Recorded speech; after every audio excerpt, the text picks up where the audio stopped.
All right, hanging out in the park with my daughter. She's doing the big slide.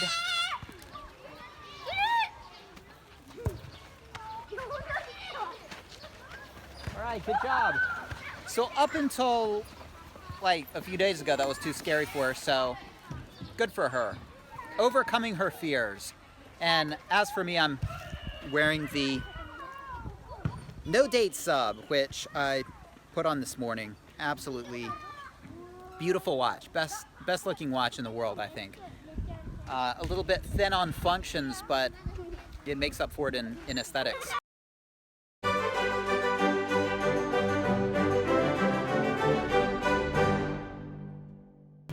right, so my daughter's playing in the sand with this little girl. This sandbox is actually a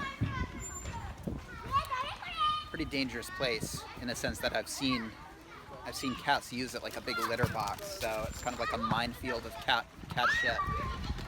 But yeah, what my daughter doesn't know won't hurt her. Or, well, actually she does know about the cat shit, but you know, building a sandcastle takes precedence over, you know, worrying about getting cat shit on your hands. So I'm sure she'll be fine. Anyway, let's talk about watches, and let's talk about some aspects of horology and watches and watch collecting that I like and that I dislike. First, let's talk about what I like. I like watches because, well, for many reasons. This is not an exhaustive list, but watches are functional art. Okay, they're absolutely gorgeous. I mean, they trump any sort of other jewelry, rings or bracelets, earrings. Much more beautiful, in my opinion.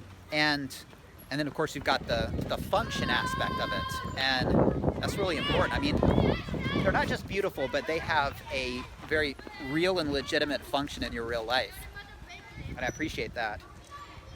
It's the perfect mix of form and function. And I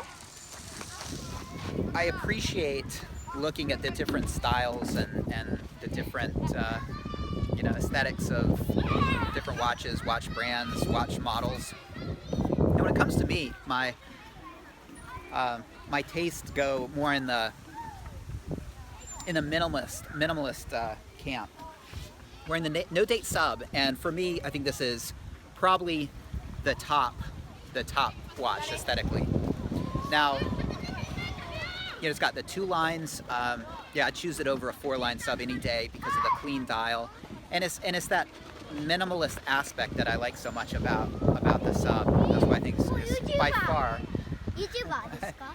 No, I'm not a YouTuber. YouTuber? No, I'm not a YouTuber. Are you a YouTuber? YouTube が好きですか?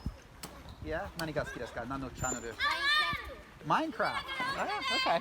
He's a Minecraft fan. So anyway, so where was I? Yeah, I'm more minimalist. Okay, and you know, I appreciate the functions of something like a GMT or an Explorer 2, but you know, it comes at a price. I don't mind that extra hour hand. I think that's pretty cool, and it doesn't aesthetically affect the watch. But you know, the date function and the Cyclops, which, you know, has grown on me a bit, but I think this is much more attractive. And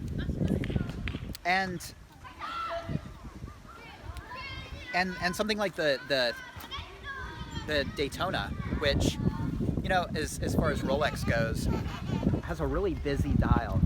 And yeah, I'm just not one for busy dials. I've realized that you know, the Daytona is just not for me.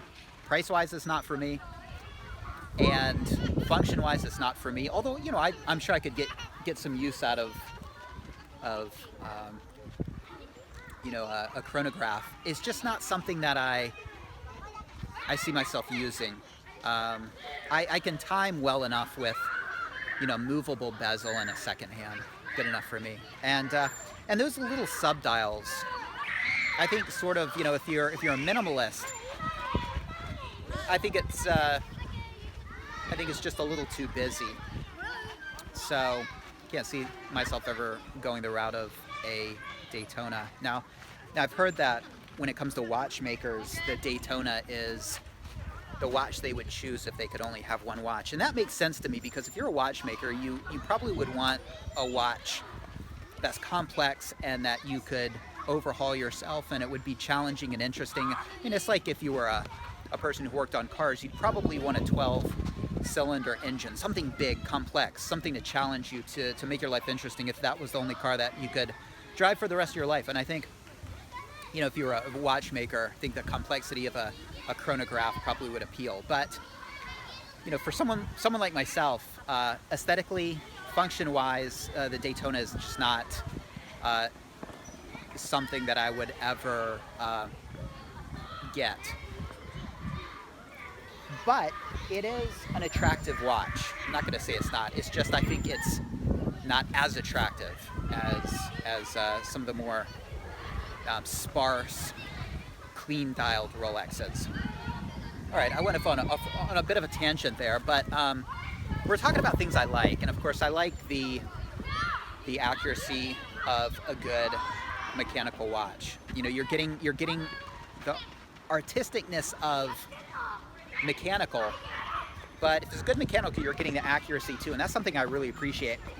Pretty much like everybody, I appreciate my time, and my time is incredibly valuable to me. So if I can maximize my time, that's what I want to do, and a watch helps me do that. You know, it takes me about 7 minutes to get to the station, and generally I arrive with less than 30 seconds to spare, which means my time is maximized. You know, I don't.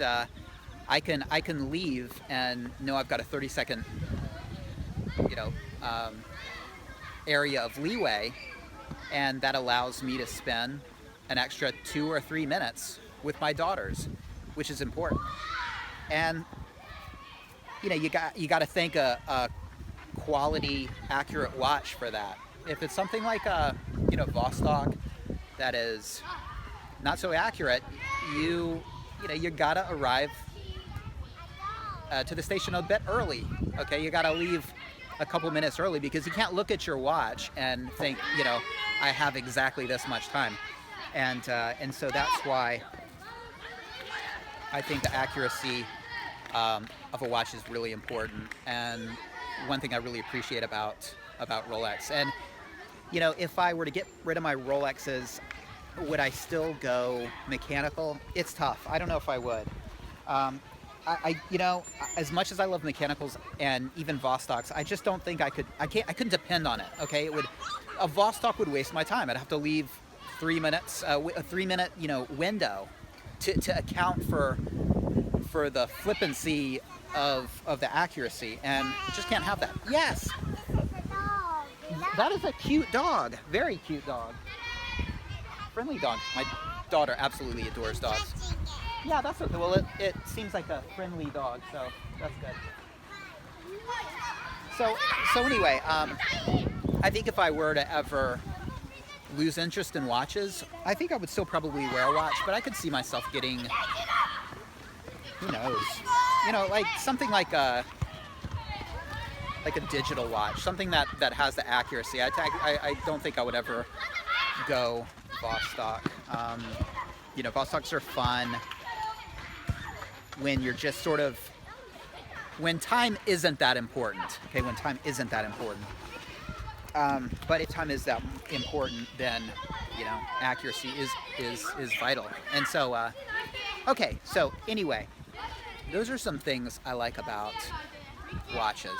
The aesthetics, the functionality, equally important, but functionality is such that you really need it, and as aesthetically pleasing as other mechanical watches are, it's just not something I could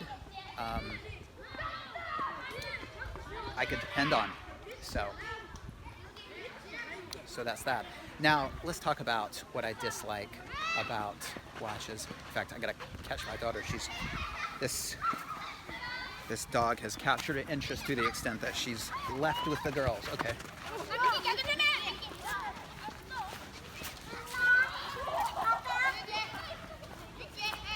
All right, so I tell you what, I think I'm gonna break this up into another video, and let's talk about what I dislike about watch collecting. But first, why don't I take you guys to see a temple or shrine? I couldn't tell you what it is.